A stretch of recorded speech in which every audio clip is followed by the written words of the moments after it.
Bismillahirrahmanirrahim. Assalamualaikum warahmatullahi wabarakatuh. Waalaikumsalam warahmatullahi wabarakatuh. Selamat pagi anak-anak sekalian. Alhamdulillah pada pagi hari ini kita dapat bertemu kembali dengan materi Al-Quran hadis, yaitu tentang pengertian Al-Quran. Sebelum itu, mari kita berdoa bersama-sama dulu. Tolong dipimpin keberdoanya. Siap doa mulai. Bismillahirrahmanirrahim. Raditu billahi rabban wa bil islami dinan wa bil muhammadin nabiyyan wa rasulah. Rabbi zidni ilman warzuqni fahman. Amin ya rabbal alamin. Baik, kita lanjutkan materi yang kemarin ya, yaitu tentang pengertian Al-Quran. Pengertian Al-Quran. Al-Quran itu apa sih sebenarnya? Yaitu Al-Quran adalah wahyu Allah yang diturunkan kepada Nabi Muhammad SAW melalui perantara malaikat Jibril. Al-Quran itu terbentuk dari mushaf ya, diturunkan Allah itu berbentuk mushaf. Kemudian itu adalah salah satu mukjizat Nabi Muhammad SAW. Di sini ada beberapa nama-nama Al-Quran. Yang pertama, Al-Quran sendiri ya. Al-Quran yang paling populer itu adalah nama Al-Quran yang sering diletakkan pada kitab suci terakhir yang diturunkan kepada Nabi Muhammad SAW. Itu adalah salah satu pengertian dari nama Al-Quran tersebut. Kemudian ada Alkitab, disebut sebagai Kitabullah yang artinya kitab suci Allah Subhanahu wa Ta'ala. Kemudian ada nama Al-Furqan, yaitu artinya pembeda. Di sini maksudnya Al-Furqan adalah yang membedakan antara yang hak dan yang batil. Maksudnya hak dan batil itu yang benar atau salah. Dan ada Al-Dzikr yang berarti pemberi peringatan. Ya, maksudnya yang memberi peringatan kepada manusia. Kemudian yang terakhir ada At-Tanzil. At-Tanzil artinya yang diturunkan.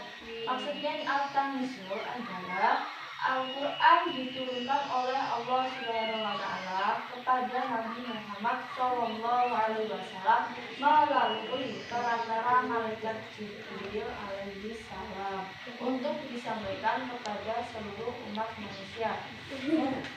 Ada perilaku orang yang berpegang teguh kepada Al-Quran. Contoh-contoh perilaku yang berpegang teguh kepada Al-Quran itu ada orang yang memiliki budi pekerti yang luhur, karena Al-Quran berisikan tuntunan yang berkaitan dengan akhlak, yaitu ajaran agar orang muslim memiliki budi pekerti yang baik serta etika kehidupan. Kemudian ada juga harus melaksanakan ibadah karena Al-Quran berisikan tuntunan yang berkaitan dengan ibadah. Contoh tuntunan yang berkaitan dengan ibadah, sholat, puasa, zakat, dan haji. Kemudian ada juga tuntunan yang berupa dengan bergaul dengan sesama yang baik, sebab Al-Quran berisi tuntunan yang berkaitan dengan amal perbuatan manusia dalam masyarakat. Ada juga isi pokok kandungan Al-Quran. Di sini ada beberapa isi pokok kandungan Al-Quran. Tolong disebutkan. Yang pertama, list. Salah pengertiannya. Dia mengucapkan kepercayaan kepada Allah SWT. Malaikat meminta kita Rasul dari akhir dan tak pernah perkara ini disebut rukun iman atau pokok-pokok kepercayaan.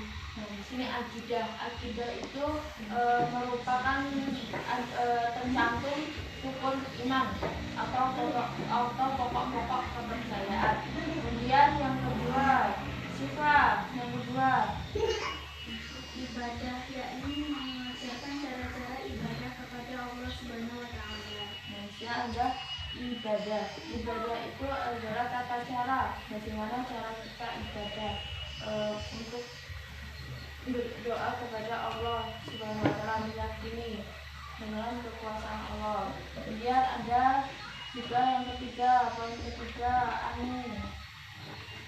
Mengenal, yakni mengajarkan hubungan antara manusia, baik dalam keluarga, tetangga maupun masyarakat.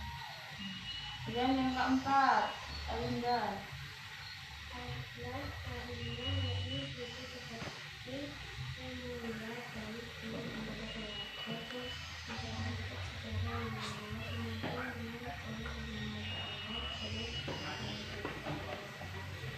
Kemudian Biswari Asar yang kelima, yakni menceritakan sejarah umat terdahulu itu diambil pelajaran bagi umat sesudahnya.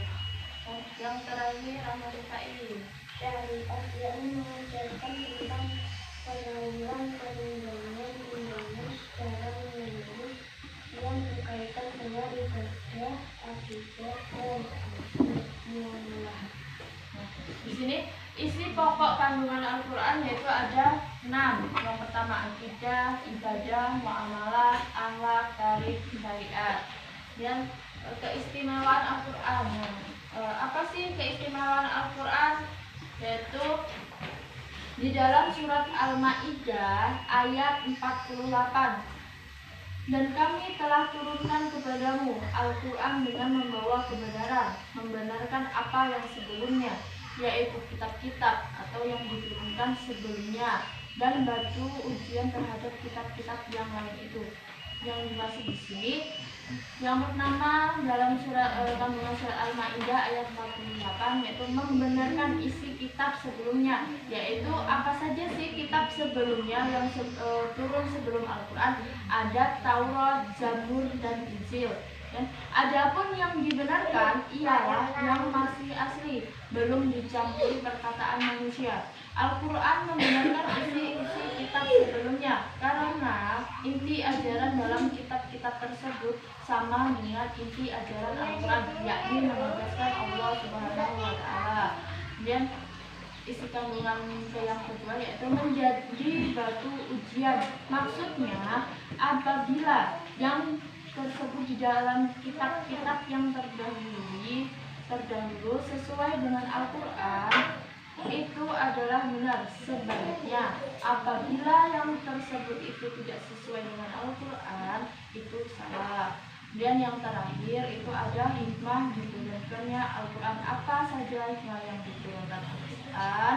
Hikmah diturunkan Al-Quran adalah untuk menuntun manusia ke jalan yang benar agar selamat hidup di dunia dan akhirat.